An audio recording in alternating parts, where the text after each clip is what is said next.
બનાસકાંઠાના ડીસામાં રખડતા ઢોરનો આતંક હજુ પણ યથાવત છે। જી હા, ડીસા શહેરમાં રખડતા ઢોરના કારણે લોકો ત્રાહિમામ પોકારી ગયા છે। જયશ્રી પાર્ક સોસાયટીમાં રખડતા ઢોરનો આતંક હજુ પણ યથાવત છે। જો કે ઢોરે વ્યક્તિને અડફેટે લેતા ઈજા પહોંચી હતી।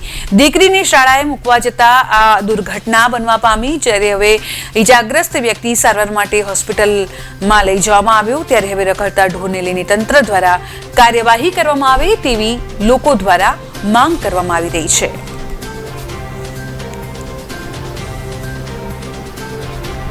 સવારમાં હું છોકરીઓને સ્કૂલમાં ભણવા મૂકવા જતો હતો અને મૂકીને આવતો હતો। પાછા આવતા મને ગાયે માર્યો અને અમે ઘણી પણ રજૂઆત કોર્પોરેટરને અને નગરપાલિકામાં કરી, પણ કોઈ નિર્ણય લેતા નથી અને વારંવાર આવો ગાયનો જલ્દી ઉકેલ આવે એવું અમે નગરપાલિકાને અમે કહીએ છીએ। શું નામ તમારું? મારું નામ અરવિંદભાઈ નાઈક।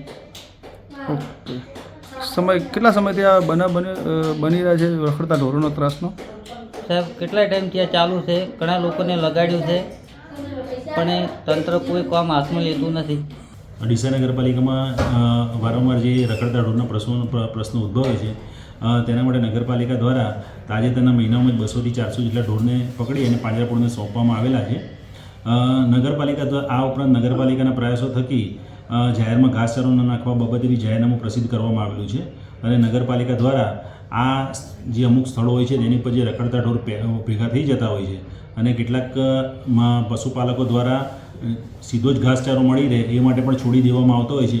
એના માટે નગરપાલિકા દ્વારા આ માટે જે લોકો જવાબદાર છે એ તમામના નામ સહિતની દરખાસ્ત સરકારી પોલીસ અધિકારી તથા પ્રાંત અધિકારી સમક્ષ કરેલી જ છે, પરંતુ તેમના દ્વારા આ તેમના જાહેરનામાના ભંગ બદલ કોઈ કાર્યવાહી હજુ સુધી થયેલ નથી। પરંતુ નગરપાલિકા દ્વારા પોતાના પ્રયાસો આ અંગે ચાલુ રાખવામાં આવેલા છે। તાજેતરમાં નગરપાલિકા દ્વારા સંકલનની વાત કરી હતી કે સંકલન કરી પોલીસ સાથે પ્રાંત અધિકારી સાથે સંકલન કરી અને આ પશુઓની સમસ્યા દૂર કરવામાં આવશે, એ બાબતે કેવા સંકલન કરી ખરું આપણે?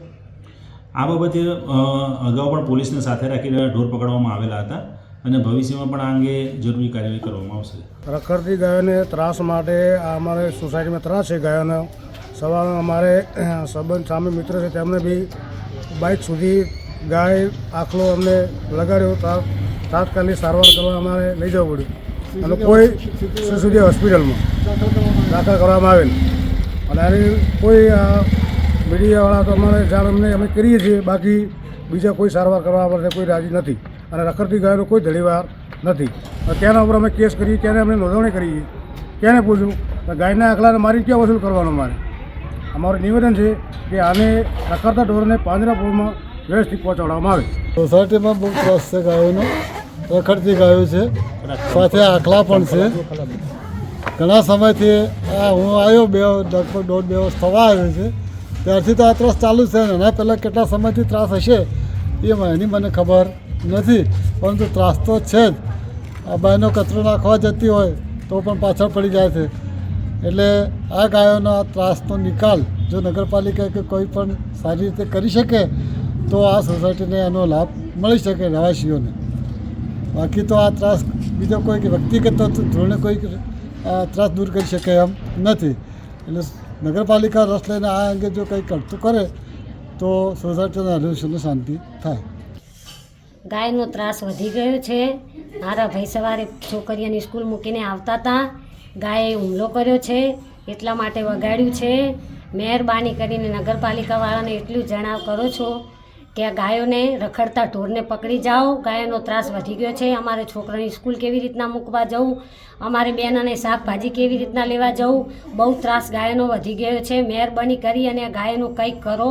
મારે ભાઈને 5 છોકરીઓ છે, આવી રીતના કોઈ વગાડી જાય ને કંઈ થઈ ગયું હોય તો કોની જવાબદારી? આવી રીતના ઢોર રસ્તામાં રખડતા બધાએ લઈ જવા વિનંતી છે। એટલા માટે કહું છું કે આ રખડતા ઢોરને પિંજરાપુરમાં પુરાઈ દો। આવી રીતના છોકરાઓ રખડતા હોય, બારે રમતા હોય નાના છોકરાઓ, અમે ક્યાંય બારે ફરતા આવી રીતના ગાયો મારી નાખે તો શું થાય? મહેરબાની કરીને નગરપાલિકાવાળાને એટલું કહીએ છીએ કે આ રખડતા ઢોરને લઈ જાઓ તમે નગરપાલિકામાં।